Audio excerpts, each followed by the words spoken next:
look at the timings, the 2133 timings are quick and the 2600 timings are very slow. And so effectively, even though the RAM is clocked at 2600, because of the wait states and how long you're waiting to access columns and things like that to do with the arrangement of the chips on the DIMM and like physically, electrically, how it's laid out and the silicon that you're dealing with in the memory chips, you end up in a situation where the RAM's not really that much faster. So you got to run some benchmarks. You'll have to run something like AIDA64 or something like that to check memory, different kinds of memory operations, memory read, memory write, operations where you're fetching information randomly from memory, where you're fetching information linearly from memory. Those are the kinds of things that you really need to do to sort of figure out, how your RAM has improved based on overclocking and playing with the timings. And so because overclocking the RAM is a ludicrously complicated thing to do if you're messing with the individual timings, and it's really easy to get wrong and it's really easy to make your system unstable, the XMP profile technology was born on the Intel platform. Now, AMD has some other different things, and some motherboard manufacturers are able to do some funky voodoo, and I read from that and actually use that on an AMD platform. But generally, XMP is an Intel technology, but you can totally use it on an AMD platform for the motherboards that try to sort of translate it to deal with that. But we're talking about DDR4 right now, so AMD's kind of left in the cold a little bit on that. So the first thing to do when you've got your RAM is to just physically install your RAM. By default, it's going to boot up, and it's going to boot up at 2133. It's going to boot up at sort of the JEDEC memory standard 2133. There's no option. This particular G.Skill kit supports up to DDR4 3000, so that's quite a gain over 2133, but in order to get at it, you'll have to use the XMP, the Extreme Memory Profile. Now, if you've got an ASUS board, a lot of the channel boards and the Maximus boards from ASUS, they have this easy XMP button. You can literally just install the RAM, throw the switch. You don't have to go to the UEFI, you don't have to do anything. You throw the switch, it turns green, you boot it, basically okay. There's a lot on the motherboard that says MMOK and it's not okay, but it's not really a big deal to go into the UEFI and mess with it. Almost all other boards have a thing in the UEFI where you just click one button, exit your profile, you're good to go. But even if you don't want to do that, you got the switch option, so I thought I'd mention it. And so installing this and overclocking the memory from 2133 to 3000, basically that easy. You just install it, throw the switch, you're done. If you don't have the switch, you just have to go into your BIOS and look for something like the XMP profile. It may be under tweaking or overclocking or whatever. AI clock overtuner XMP profile.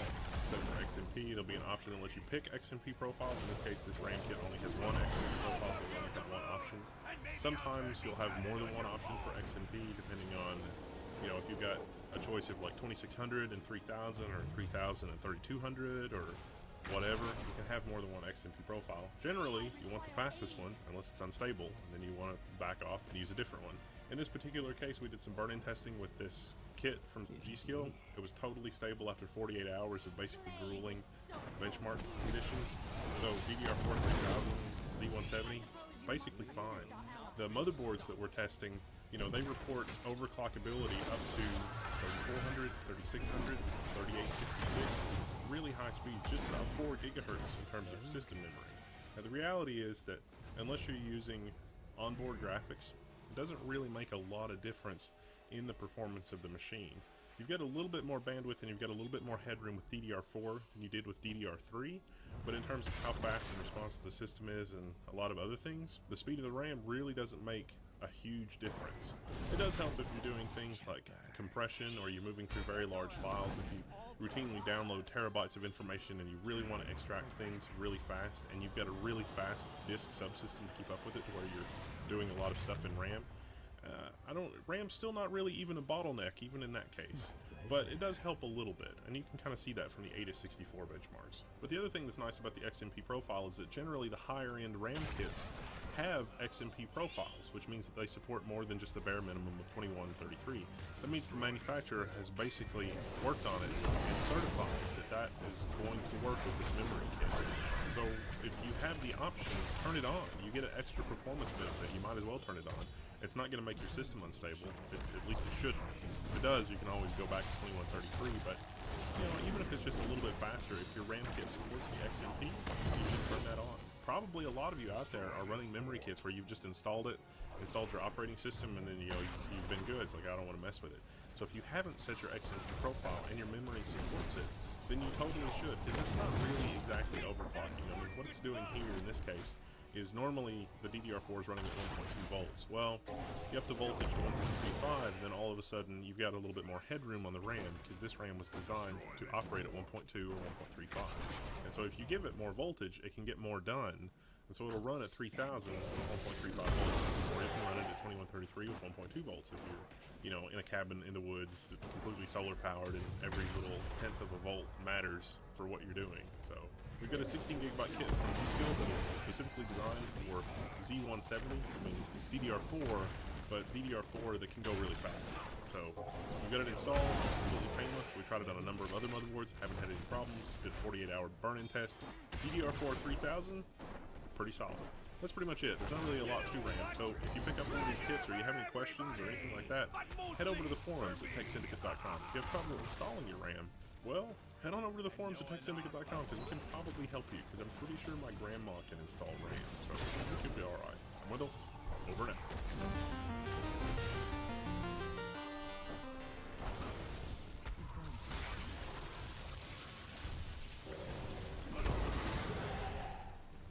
Seems we've reached an accord.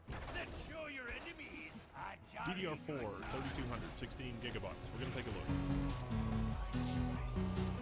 This is the 4x4 kit, meaning I've got 4 sticks, 4 gigabytes each, 16 gigabytes of Corsair Vengeance DDR4 RAM.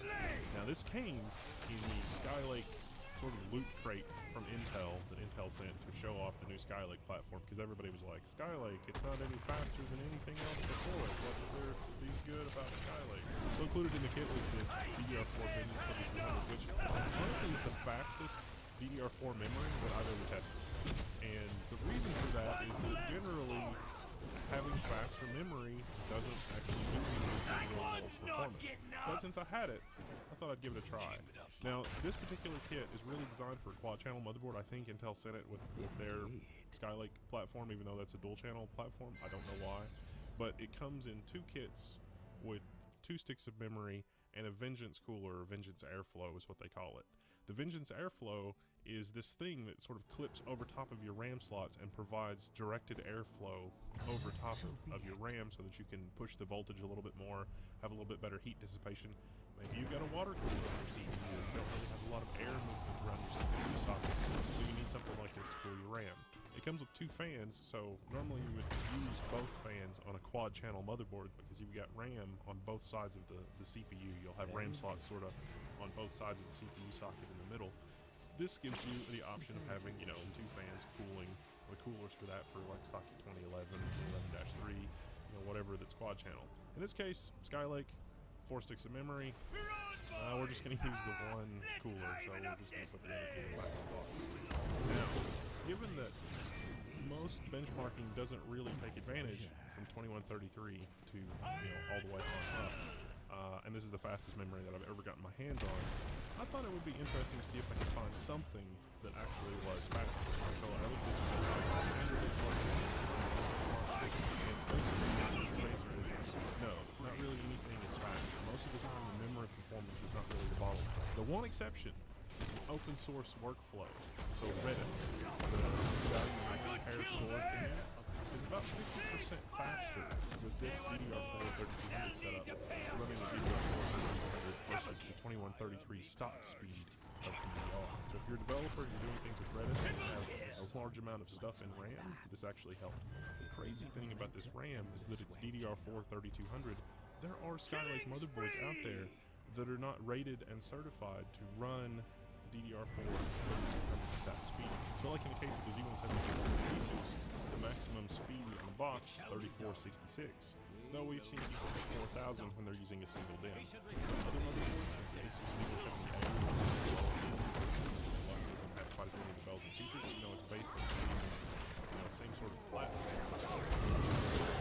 That only advertises a maximum of DDR4 3400 on the box. So that's something to keep in mind when you're shopping for a motherboard. Make sure that if you're going to get faster because you're doing something with Redis or something that is super memory intensive, then you'll want to look at that. The real reason for this, we might do another video on if you guys are interested. For now, we're taking a look at the Vengeance LPX. Does it perform as advertised? Yes, I was able to get it running DDR4 3400. All I had to do was throw the XP switch on the Asus, and I was good to go. I'm really just selecting the Asus memory profile with the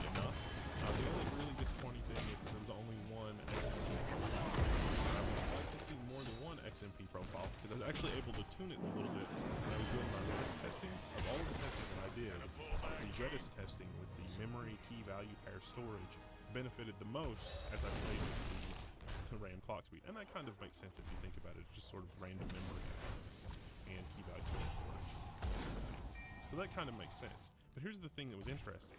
If I downclocked this RAM to DDR4 3000, it made the timings here that you see on screen tighter. If I ran 16 my timings with this particular memory kit, that was actually faster by a pretty significant margin, a few percentage points, than DDR4 3200 at this particular timing set on the XMP profile. So I think that Corsair ought to add a DDR4 3000 memory profile, XMP profile for this maybe, with tighter timings, because I ran the memory test on that for stability, and it was rock solid, and that was at the same voltage that it runs at with the XMP profile. So something to keep in mind. Overall, this is what you get in the kit, so if you're going to build something top end, you're going to build something crazy like this, that's what you get in the box. It also comes with 3 different color fan shrouds. The fan shrouds is probably something that is important to system builders that want to have the side window, or lighting, use the Corsair Link stuff, and have the lighting controls and the other controls for stuff. It's an option with this kit. Overall, if you want to run DDR4 3200, this seems like a really solid kit to do it. I think you could probably save a few dollars and get one of the lesser expensive Dominator kits and be just fine, though. If you want to get something from Corsair and, you know, sort of be sitting pretty as far as DDR4 goes. If your specific application wants DDR4, or you're a demanding user and you want top shelf performance, then DDR4 3200. This is the fastest DDR4 kit that I have tested to date.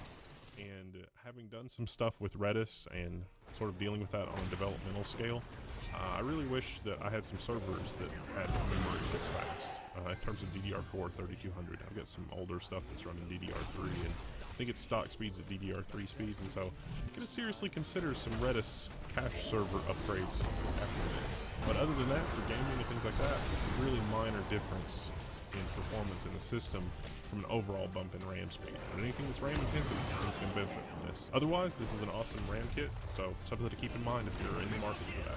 I'm Wendell, I'm signing out. If you got one of these or you did something creative with it, let me know. Or if you have any other ideas for what I should do for that second RAM kit since I'm running on Skylake, you know, just let me know. Alright, thanks. Wendell, signing out. See ya.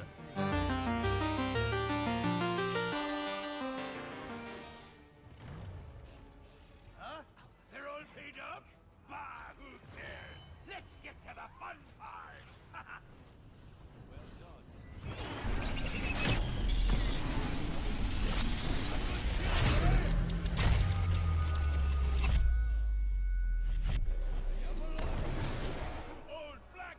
Hey guys, it's Tiny Tom Logan back with another video for you. Today we're going to be taking a look at the Corsair Vengeance LED memory kit.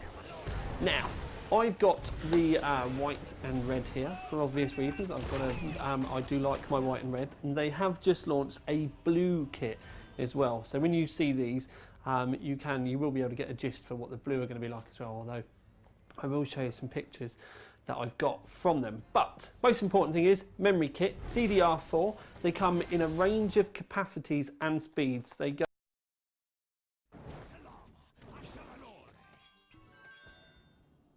Indeed.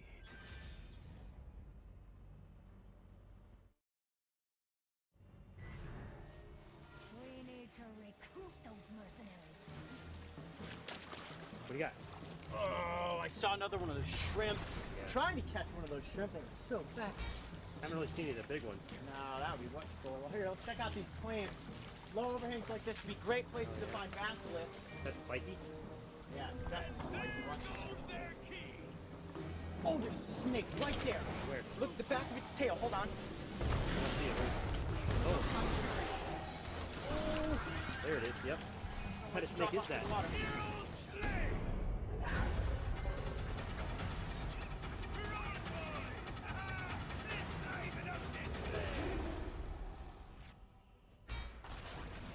Looks like a little boa. No. Hold on. Got you. Yes. Wow. Cool. That is a bromeliad boa. Actually, it's a very elusive species that you very rarely see. I thought it was an actual boa constrictor. Oh, this is awesome. Okay, back up a little bit. Let's everybody back up a few steps. Couple steps. There you go. Wow! I have never seen one of these snakes in the wild. They're incredibly elusive, semi-arboreal. They go up into the trees every once in a while to hunt, and being a primarily nocturnal species, that's exactly what this reptile was doing. Look at that!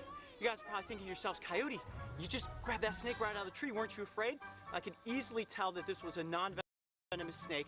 I actually thought it was a boa constrictor. Now they are related, and this is the smallest boa species that we have here in Costa Rica. You know what it feels like? It feels exactly like the rubber boas that we were catching in Northern California. Mark, put your hand out there. Tell everybody at home what that snake feels like. Oh yeah, it's just like a fishing lure. Isn't that cool? Very soft. My hand is shaking right now out of excitement, not because I'm afraid of this snake. It is very docile.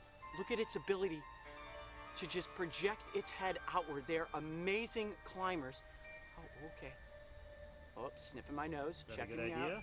Yeah, completely safe. Completely safe with a non-venomous snake, and they very seldom bite. Now, I'm guessing this is probably a female. Females do grow larger than the males, and this is about maximum size, 2 feet in length. This one's a little less than that. They can grow to be about 30 inches, but like I said, they're incredibly elusive because look at this camouflage. Watch this. I'm going to set the snake down in the leaf litter. Ready? Follow my hands down. Look at that. The snake completely disappears. It looks just like the leaves, the dirt, and the rocks. You could be walking right through this environment, actually be shining your flashlight down at the ground, and you may never even see the snake. Unbelievable. Look at the pattern on The it. pattern is incredible. Look at all these little tiny brown leaves. And this snake could easily just disappear into the underbrush if it needed to. Come here, little snake. There we go.